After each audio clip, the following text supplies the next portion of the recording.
What's up, Van Dam fam? Recovering from the weekend? Or was the weekend recovery time from working all week? Well, you know what? I want to talk about recovery because it's something that, just like a lot of Rvdology, you might not think about, and it might help you. I certainly hope that it will. When a lot of people talk about recovery, they think about restoring their health, either being injured and, going through rehab, recovering, or even with mental health, addiction problems, things like that. But it actually, we can speak about it in a much broader term and just say how important recovery is. And I'm referring to returning to your normal, strong self. Like white and red in the monitor, and probably there too. We'll figure that out. Your normal, strong self is capable of handling anything. When you're damaged, you're vulnerable. And so that's not good. So that's why you have to always remember to recover. Now, for me, like being on the road, wrestling almost nonstop like I did, sometimes I'd have 2 days off a week. Sometimes it would just be overnight. I would leave the building and let's say my ankle was hurt. I didn't want anybody to know. I would get to my room, ice up, rice up.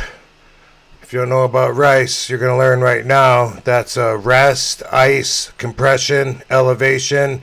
That's how you treat an injury, and you become your own doctor when you're on the road, traveling from town to town, taking care of yourself. So for me, the recovery has always been crucial, a very important part of the balance of being able to do what I do and to be able to, keep going as long as I have. Another example is let's say my evil ex. All right, we got in a really bad jet ski accident. You might remember it was like pretty big news, 98-ish, I think, somewhere around there. I don't know, but after that, she had like this PTSD. Never were we allowed to ever look at a jet ski again. If it came on the television, turn the channel, because she was emotionally traumatized, but also because she never was able to recover up here from that.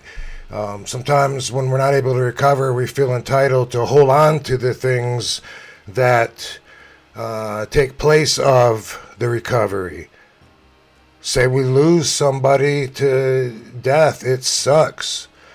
A lot of times we'll hold on to something because we didn't, not just for this, but sometimes, there's some unresolved issues.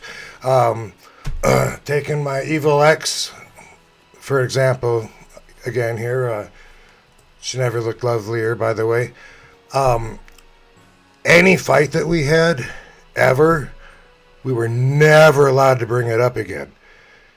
Anytime I would bring it up, she would say that I'm picking on her, or that I'm just keep bringing up old shit to put in her face. But the truth was, I never recovered from the first fight. She would go batshit crazy, and then she wouldn't want to explain herself. And so, because we weren't allowed to talk about it, there would just be all this toxicity that would build up, and boom, eventually it would flow over. It would look like we're completely done. And then, it's, hey, let's go to this couples counseling thing, and then we go, then we wouldn't go again until we fight again, and when it builds up again, which be not that long. less and less each time. You know, in contrast, I am now, as you probably know, married to my very best friend, favorite person. I can't imagine having a cooler partner to spend my life with. We don't fight, but we've been together 6 years now, and so, you know, especially early on, we had a couple of stupid fights, and anything that was said during any fight, anything that we've been through, nothing is off limits, and we love to make fun of each other forever when we catch somebody saying something that's really stupid, you know. Like, for instance, we have this great memory of me early on saying, if I was drunk, could I stand on one foot like this? That's always going to be funny. But we go everywhere in that direction, you know, and it's so great to be able to be open and honest and understand and go through everything together instead of building up a wall, which is what happens if you don't recover from it. You know, there was a song, I get knocked down, but I get up again. Jerry Lynn used to say that should be his theme song because I was wrestling him a lot at the time in ECW. A lot of you remember that. And I was pinning him a lot during that time. And so I always think of Jerry Lynn when I hear that song. I also have explained my trifecta, talked about it in Headstrong, you know, where I suddenly, like, my marriage was done. I'm by myself in this big house, and I didn't put my hands back up, and I needed to because I was feeling entitled to be down because of the self-narration, telling myself, dude, you are fucked up. Like, this is like, you wasted your life, you know, you bet on the wrong color, you know. It's not a racist thing. That's a red or black thing. But that's how it felt, you know, like, dude, you gambled, you lost, and now look at you. We can start all over again. That's how it felt because of expectations, which I talked about on a previous episode. Had I just been able to live in the moment, I probably could have realized, you know, that was a no-winning battle, and it was just prolonged agony in the long run. So anyway, boom. I'm in this house all by myself. Man, look at my color. Somebody help me with that. It's either that or the black screen looked all white, and or green screen looked. You know what? It was black because it was the Rvdology thing. All right. And back to it, by the way. My dog died, and I was already so sad, and it just rocked my world. I literally was laying on the floor, didn't know what to do, couldn't get up, didn't want to get up, and I was telling myself, like, dude, how much worse can it get? What if your fucking dad dies? Because dad was sick. I could see it coming, and I was telling myself in preparation, and this is the entitlement, and I'm talking about, dude, you are going to be, you might not be able to come back from that, dude. That is going to fucking end you. Like, holy shit, because I already felt like a piece of shit. Couldn't put my hands back up. I couldn't lift them back up. And that's what I want you to understand is how important recovery is. You know, life gives you a blow. All right, you know, sometimes certain situations take longer than other times. But eventually you got to recover, put your hands back up, because it's not a matter of if, it's when life is going to deliver that next blow. You know, I was able to tell myself that during that whole stage, you know, like, dude, recover, you know, something else is coming. And it took a long time. I needed help, you know, and we'll talk about that another time. You guys have heard with the Kennedys, maybe? You should have. Come on, dude. How old are you? Anyway, Jack Kennedy was our president. His brother, Bobby Kennedy, was our president a little bit later. Their dad, Joe Kennedy, got them the life that they had. And he rubbed elbows with mobsters. He was a bootlegger. quick little Hollywood story here. Joe Kennedy wanted to buy the theater from this old man, Mr. Pantages, and he didn't want to sell. And he kept trying. I really want to buy the Pantages Theater. So what Joe Kennedy did, according to the story, he hid this 16-year-old girl in the closet in Mr. Pantages' office. And at the right time during the day, she came out screaming, her clothes ripped up, saying that he attacked her, raped her. And he was drugged through court, Mr. Pantages.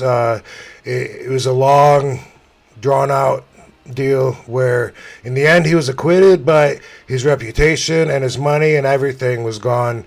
And guess what Joe Kennedy did? He swooped up.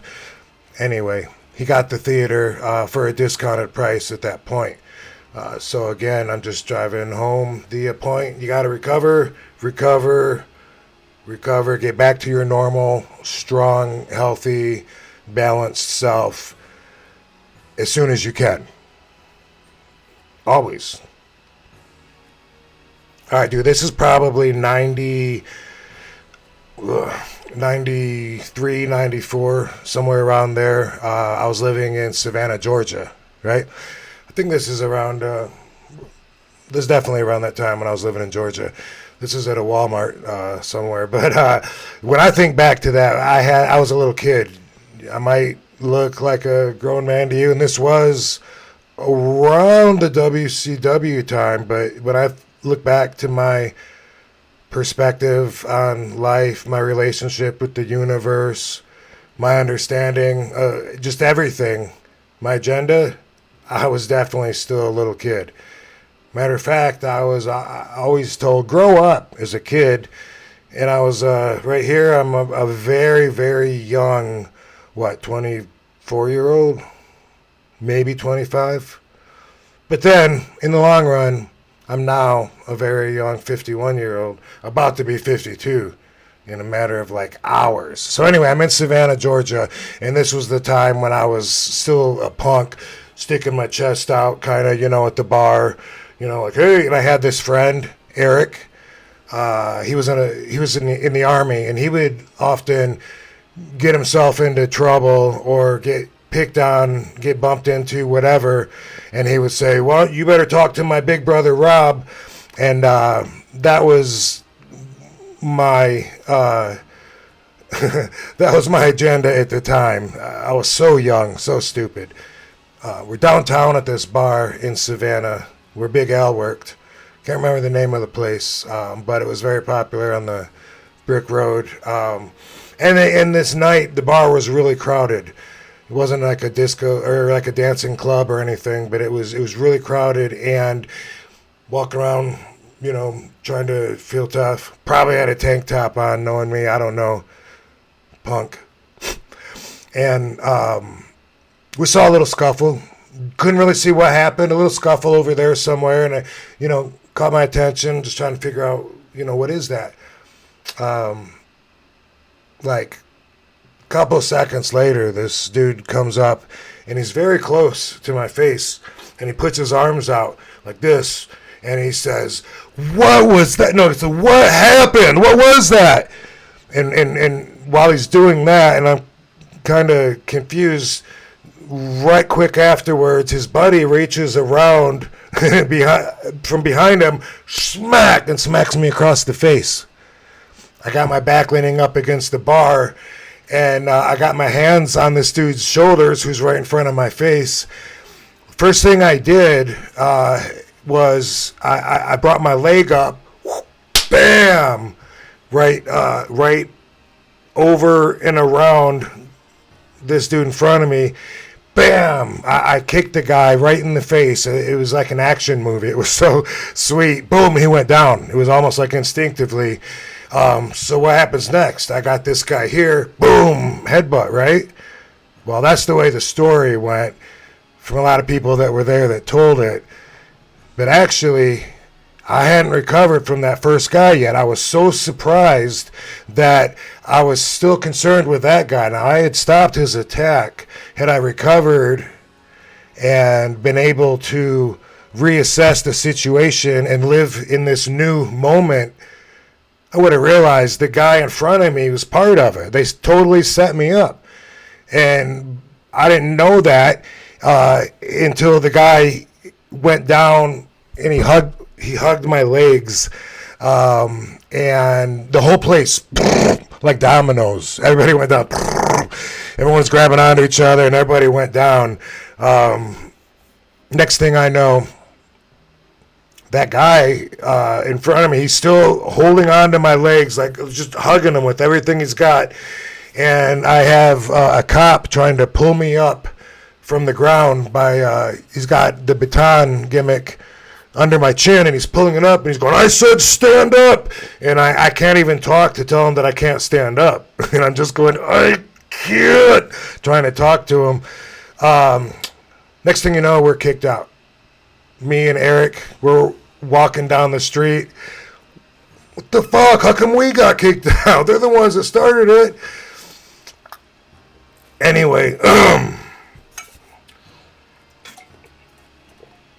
I recovered from the smack quick enough.